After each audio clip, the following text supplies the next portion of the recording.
Una de las secciones que más les ha gustado en el canal es el de las sectas, historias y encuentros que han dado mucho de qué hablar por todo lo oscuro que pueden llegar a presentar. Sin embargo, en lo más profundo de México hay otras anécdotas que destacan por tratarse de algo muy particular, y es que no sé si anteriormente hayas escuchado hablar de sectas con prácticas prehispánicas, mismas que aún las vuelven más tétricas y aterradoras por los diversos desenlaces que se han tenido, por lo que en esta entrega te presentaré algunas experiencias con este tipo de sectas que, por muy increíbles que parezcan, existen aún alrededor de nosotros. Sectas que supuestamente llevan a cabo rituales que hacían los antiguos pueblos antes de la conquista. Es así que prepárate para conocer relatos de sectas prehispánicas. La reencarnación. Anteriormente fui velador de una de las zonas arqueológicas más importantes de todo México, Teotihuacán, el lugar de miles de hechos históricos de los dioses prehispánicos. En más de 30 años que laboré ahí, nunca había visto nada fuera de lo normal, pero ahora me consta que siempre habrá algo que contar, aunque sea solo una vez. Después de mis jornadas de limpieza y supervisión en toda la zona, procedí a trasladarme a uno de los cuartos donde me hospedo, para prepararme la cena y poder dormir unas 2 horas antes de que amanezca para poder abrir la zona. Total que después de cenar, inmediatamente me dio sueño. Procedí a acostarme, pero de la nada empezaron a escucharse sonidos de tambores, pero eran tambores prehispánicos, sonajas y concheros de danzantes muy cerca de la pirámide del Sol, la cual quedaba a tan solo unos metros de donde dormía. Honestamente no hice mucho caso, pues creía pensar que estaba escuchando de más, debido al cansancio y la desvelada. Pero acto seguido, los lamentos de una mujer se hicieron presentes, similares a los de una madre cuando está dando a luz a su hijo, cosa que ya no se me hizo para nada normal. Así que me puse en sandalias, una chamarra y un gorro para salir a ver qué estaba pasando, y si habría gente correrlos del lugar por las malas si fuera posible, pues no eran horas de estar ahí y entrar sin la previa autorización. Cuando me acerqué al lugar de los hechos, estaba en lo correcto. Habían como unas 40 personas danzando en un círculo, mientras otros tocaban y cantaban.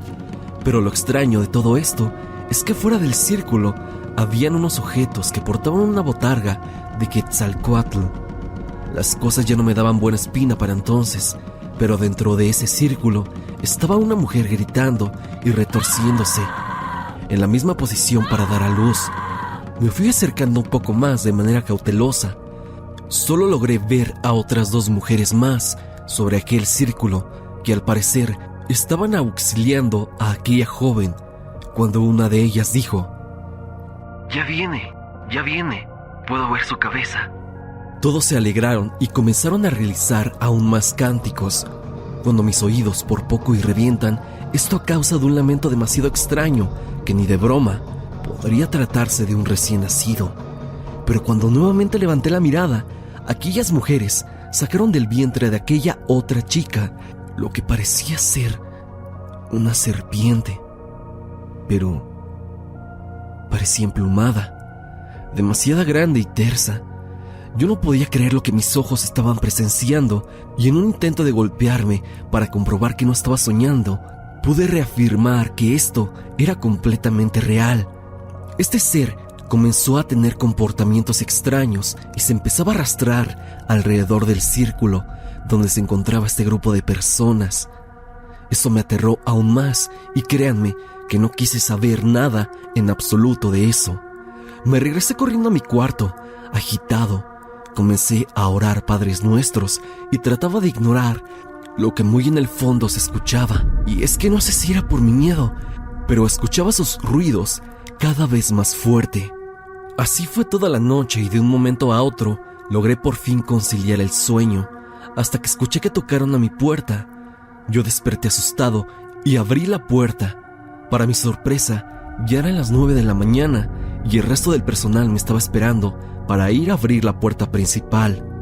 Yo todo confundido volteé a ver hacia dónde fueron los hechos, pero créanme que no hubo nada de rastro.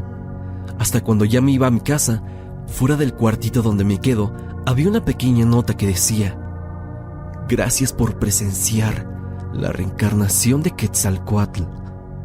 Esto es el principio del fin.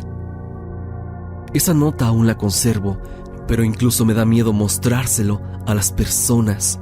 Después de todo eso, yo renuncié a aquel trabajo, preferí mi salud mental y hasta la fecha no sé si todo eso que vi fue real. Todo ese grupo de personas que por todo lo que hicieron y la forma en cómo lo hicieron, yo la consideraría una secta. Pero aún después de muchos años, aún me sigue dando escalofríos contar toda esta experiencia. La secta de Ahuizotl en Xochimilco. Exactamente hace 3 años, como en estas fechas, venía de dejar a mi novia, que vive cerca del lago de Xochimilco. Entre plática y plática, el tiempo se nos fue de las manos y sin darme cuenta, mi reloj marcaba la 1 de la mañana. Procedí a irme a mi casa, solo que a un costado de aquella isla de las muñecas pude ver algo que estaban quemando. Habían personas sin camiseta y comportándose de una manera muy extraña. La curiosidad me invadió y decidí acercarme un poco más para ver qué había pasado. Lo primero que imaginé era que se trataba de un incendio, pero estaba completamente equivocado. Fui un poco astuto y saqué mi celular discretamente para poder grabar lo que estaba sucediendo. Entre aquel grupo de personas que se encontraban danzando al compás de una sonaja y un pequeño tambor, diciendo varias palabras en náhuatl. Realmente lo que me sorprendió fue que tenían un pequeño altar, como de un perro, con una garra sobre su rabo. Posterior a esto, llevaron frente a ese altar unas copas de cristal con un líquido rojo.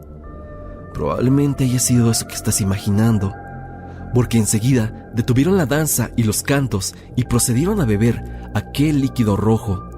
Desconozco realmente si hayan agregado alguna sustancia más, porque de la nada este grupo de personas comenzaron a comportarse aún más extraños. Aullaban como si fueran perros. Algunos otros lloraban como si fueran bebés, mientras recitaban palabras que enaltecían a aquella figura. Créanme que todo ese escenario era demasiado tétrico. El miedo se apoderó de mí. Guardé mi celular, incluso me fui corriendo a mi casa con la incertidumbre de que me venían siguiendo. Afortunadamente llegué a mi hogar. A la mañana siguiente me puse a navegar en Google para buscar alguna referencia sobre la figura que aquellas personas estaban adorando. A lo que encontré fue que se trataba de Ahuizotl, una extraña criatura de orígenes prehispánicos que poseía una enorme cola rematada con una mano, misma que utilizaba para acechar a todo aquel que se acercara a los lagos, islas, ríos, etc. Sus presas eran chantajeadas con el particular llanto que este ser emanaba, muy parecido al de un bebé, por lo que algunas personas, incluso animales, les generaba inquietud, creyendo que se trataba de un infante que habían abandonado cerca del agua. De esta manera, era como se acercaban, y cuando llegaban al lugar, este mítico ser procedía a devorarlos de manera insaciable. Ahora cobraba sentido todo lo que había visto la noche anterior. Los comportamientos de las personas al beber aquel líquido rojo, por lo que pude deducir que se trataba de una secta, pero con prácticas prehispánicas, por decirlo así. Algo no muy común aquí en la ciudad. No quiero imaginar si más tarde realizaron otro tipo de prácticas en el lugar. Y tampoco quiero investigar más al respecto. Pero realmente es bizarro encontrarte con eso a altas horas de la madrugada y solo. Desde aquella noche pude confirmar que las sectas existen y no necesariamente tienen que ser satánicas para que puedan dejarte perturbado. Ahora procuro ya no salir tan tarde de la casa, ni mucho menos quedarme con mi novia por aquellas horas, porque siendo sincero tengo miedo de encontrármelos nuevamente y sepan que yo estuve presenciando sus prácticas aquella noche. Los falsos danzantes del sol. Cuando entré a estudiar Ciencias de la Comunicación en la facultad de una de las universidades de México, fue de primer momento muy interesante, no por la manera en que enseñaban o el plan de estudios que ofrecían, sino por algunos docentes que nos impartían clases que por lo general se salían de contexto en cuanto a planeación para platicarnos mucho de la cultura prehispánica, de todo lo oscuro que guardaban ciertas prácticas. Cabe mencionar que a mí, desde que iba en la primaria, me llamó la atención investigar sobre la cultura prehispánica y entrar a la universidad y conocer a docentes que les gustaba lo mismo que a mí era aún más agradable, pensando ilusamente que aprendería mucho de ellos, pero con el paso del tiempo me llevé una amarga experiencia. En evaluaciones, aquellos profesores me hicieron la invitación de ir con ellos a una danza que se le haría al sol en uno de los pueblos del Estado de México. El que yo accediera a participar me haría acreedora a una alta calificación durante el primer parcial. Yo accedí, no por la cuestión de la evaluación, sino por querer aprender más de estas prácticas. Llegamos a aquel solitario lugar. Era como un desierto, si no mal recuerdo. Llegaron alrededor de unas 100 personas. Algunos recuerdo haberlos visto bastante nerviosos. De un momento a otro, una persona de la tercera edad nos dio indicaciones de qué podríamos hacer y qué no. En primera, los celulares estaban estrictamente prohibidos. No podíamos acceder con relojes, cinturones, cargadores y nada que no fuera un simple short y una camiseta blanca. Organizaron grupos para que pudiera comenzar la danza. El calor realmente estaba insoportable. Tal parecía que entre más estuviéramos danzando, la temperatura subía aún más, hasta que alguien en la multitud dijo que había llegado la hora. Mientras todos se acomodaban en círculo, sosteniéndose las manos, aquellos sujetos que en un principio vi nerviosos, los hicieron que se quitaran sus camisetas y procedieron a marcarlos con una daga para después ponerlos en un árbol. Tú te imaginarás perfectamente cómo fue. Entonces, los demás realizaban cantos y agradecían a un dios que en mi vida había escuchado dentro de aquella cultura. Evidentemente, estas personas perdían la vida de manera instantánea. Yo estaba choqueada. Las piernas y los brazos me temblaban mucho. Quería huir, pero no podía. Estábamos en medio de la nada. No fue una sola persona que sacrificaron. No recuerdo si en realidad fueron 8 o 10, pero realizaron estas mismas prácticas con todos. El resto de espectadores, algunos reían a carcajadas. Sin embargo, en otros también pude sentir su miedo, como si fuera su primera vez.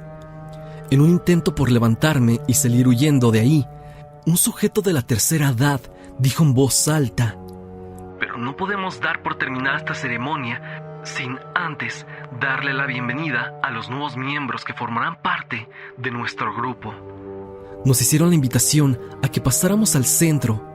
Mientras nos señalaban con aquella daga, inmediatamente procedí a fingir que tenía un fuerte dolor de estómago y que necesitaba ir al baño. Me complacieron dicha petición y lo único que hice fue correr, sin detenerme ni mirar hacia atrás, mientras escuchaba gritos desgarradores a lo lejos. Probablemente eran todos aquellos chicos nuevos. Llegué hasta la carretera y desesperadamente pedí ayuda, pero ningún auto quiso detenerse, quizá por la manera en cómo iba vestida. Solo que una camioneta se detuvo y me pidieron que me subiera apresuradamente. Entre llanto y miedo les agradecía lo que habían hecho por mí. Me interrogaron que si yo venía de la ceremonia de un grupo que no voy a mencionar. Yo confirmé que sí y que había sido testigo de actos tan atroces. Pero estas personas me tranquilizaron un poco y me explicaron que en realidad se trataba de una secta, quienes engañaban a jóvenes, haciéndoles creer que de eso se trata las danzas de orígenes prehispánicos. Un completo engaño para poder alabar a un dios que ni siquiera tiene nada que ver con esas prácticas. Estas personas que me auxiliaron me explicaron que